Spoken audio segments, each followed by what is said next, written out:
कि हम यहाँ पर पोलिंग 90% इस बैलेट पेपर पे करते थे। 90%, 95% पोलिंग की हमने यहाँ पर। आज क्या हो रहा है? सिवाय ड्रामेबाजी हो रही है। मैं कुछ सख्त बोल रहा हूँ, किसी को ना पसंद आए तो कोई बात नहीं बोलो। आपको इस बात को सोचना होगा, आपका वोट परसेंटेज इधर का बढ़ाना होगा और उस सलाउद्दीन अवैसी साहब की जो ख्वाहिश थी कि हमेशा कहते थे कि हमारा वोट परसेंट बढ़ते रहना चाहिए, उल्टा हो रहा है। भारतीय जनता पार्टी के हलकों के अंदर 50% पोलिंग हो रही है और आपके हल्के के अंदर 32% पोलिंग हो रही है। इतना दौड़ते 78% के बाद से पोलिंग कंट्रोल में क्या तरीका है यार?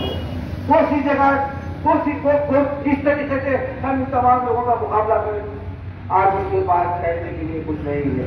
हैदराबाद के अंदर 100 साल के बाद इतना बुरा हरम हुआ, सबका साथ सबका विकास की बात करते हैं।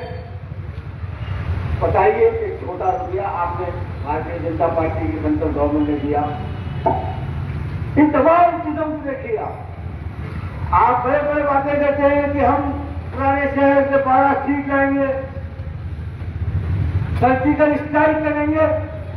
एक नेशनल पार्टी के लोग कहते हैं जो सबका रक्षा करने का अहम करते हैं।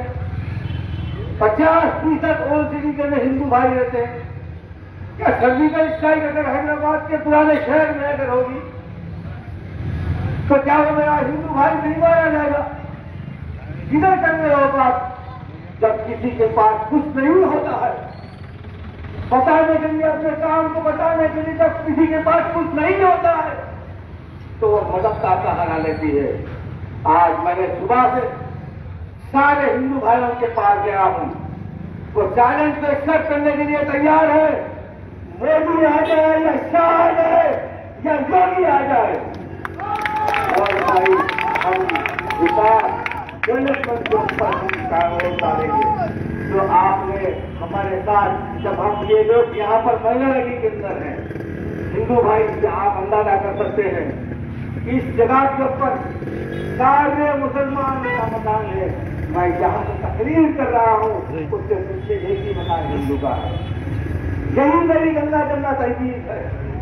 मैं हर वक्त पूछता हूँ कि क्या भाई आपको खैरियत है, कैसे मिलजुल के रहते हैं? एक मकान 100 में से जमीन का मकान यहाँ पर मुसलमानों के है और एक मकान मेरे भाई हिंदू के है। आप कैसे रहते हैं? आप और जरा आगे चले जाइए, सारे मकान मुसलमानों के है, ये बिल्कुल बाजू एक मकान हिंदू का। यही हमारी खूबी है। इन तमाम बातों को सोचना चाहिए, समझना चाहिए। मैं आपको कह रहा हूँ कि मेरी सीट हार सीट कोई मायने नहीं है। बोलो मैं आपको स्ट्रीट लाइट चाहिए, रोड चाहिए।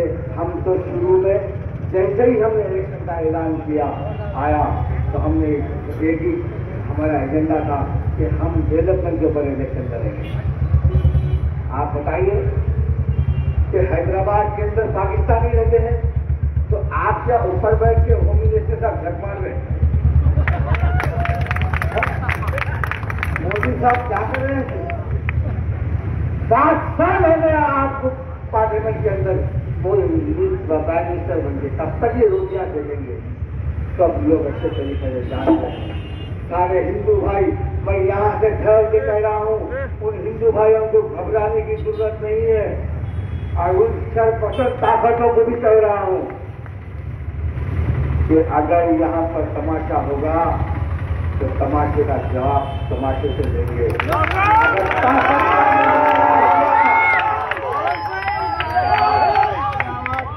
ताकत का मुजाहरा होगा, किसी भी आदमी के साथ बदतमीजी या कुछ अगर होगा तो उसका अंजाम भी भुगतना पड़ेगा। यहाँ से मैं छोड़ के जाने वाला नहीं हूँ।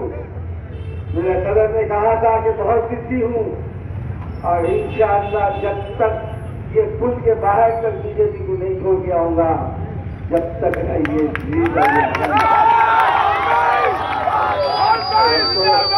जज्बात में जज्बात में आने की जरूरत नहीं है। आप आइए मेरी ऑफिस के ऊपर, हम किस तरीके से अपने वोटिंग परसेंटेज को बढ़ाएंगे, हम किस तरीके से ये सीट को निकालेंगे। हम तंजीम से अगर हिकमत अमली से काम करेंगे, बड़ी आसानी से ये सीट जीत के लाएंगे। और जो कोई भी आ रहे हैं वो अपने स्टेट में आप अंदाजा कीजिए, आज या आगे यूपी से साहब वोट मांगने के लिए आ रहे हैं, कहाँ पर वोट मांगने के लिए आ रहे, एक बंदी रीजन के आगे वोट मांगने के लिए आ रहे। आप जाइए, 440 MLA है यूपी के अंदर। अवाम परेशान है, खाने को खाना नहीं है, नौकरियां नहीं है, धंधा नहीं है, छोड़ के आ रहे हैं यहाँ पर। ये निजाम का किला नहीं है, ये मस्जिद इत्तेहादुल मुस्लिमीन और ये सालार का किला है। इसको खाने के लिए, इसको दहाने के लिए कई पार्टियां निस्ते नाबूद हो गई है। अगर इसको ढाने की कोशिश करेंगे, तुम्हारी 300 चिल्लर जो बोल रहे हो पार्लियामेंट के अंदर, और एक हुकूमत थी जिसके 440 एमपी थे, आज किस तरह में फैली है, ये भी सोचने की जरूरत है।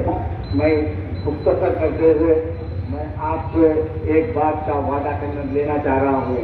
आप मेरे साथ खाने को खाना, मैं कहीं पर भी था, मगर आपके मुस्कुराहट में, मेरे चेहरे को देख के मुस्कुराहट की कहीं कमी नहीं थी। झुक जाते थे होंगे, और वो दिन भी चल गए के बाद में झुकने की जरूरत पड़ी। आज तो बरसने की जरूरत है। ऐसे ओजन की बारिश कर दो, ये अमित शाह हो जाए या योगी हो जाए, वो आपके सारे हिंदुस्तान के अंदर ये आवाज गूंजेगी। क्या के देखेंगे कि एक कारपोरेटर की सीट हिंदुस्तान का होम मिनिस्टर और यूपी का चीफ मिनिस्टर आप ही इसके सरकार हो गए। हिंदुस्तान का यूपी का चीफ मिनिस्टर, हिंदुस्तान का होम मिनिस्टर जाकर भी ये सीटें बचा सकते। आप अंदाजा कीजिए, आने वाले इंतखाबात के तो हमारे वो हिंदुस्तान का लगेंगे। आपकी ताकत होगी, ये मैसेज हिंदुस्तान हैदराबाद से दिल्ली तक जाएगा कि छोटे इतने पावरफुल लोग जाके एक मामूली कांग्रेस की सीट में बचा सके, तो तुम सारे 340, 310, 324 इनके खासदार महाराष्ट्र में कहते हैं, वो इनके मुकाबला नहीं बचा सकेंगे। आकाश इस जमीन से होगी, चारमीनार की इस जमीन से होगी आवाज बीजेपी की। आप अंदाजा कीजिए। अस्सलाम वालेकुम। मेरा नाम सविता बाई है। मेरा नाम आमना कौसर है। मेरी शुगर बहुत ज्यादा था। 3 दिन मुफीद वेलनेस सेंटर का प्रोग्राम अटेंड की थी। 3 दिन मेरी शुगर नॉर्मल हो गया और गोलियां बंद कर दिया मैं। इंसुलिन गोलियां सब बंद है मेरे। कोई गोली नहीं खा रही, कोई टैबलेट अब नहीं ले रही हूँ मैं। इंशाल्लाह मैं सबसे गुजारिश करूंगा कि आप लोग मुफीद वेलनेस सेंटर जाइए, मुफीद वेलनेस सेंटर से अपना फायदा उठाएं। मुफीद वेलनेस सेंटर को तशरीफ लाइए। तो देर किस बात की, अपने अपने फोन उठाएं और नीचे दिए हुए नंबर्स पर कॉल कीजिए।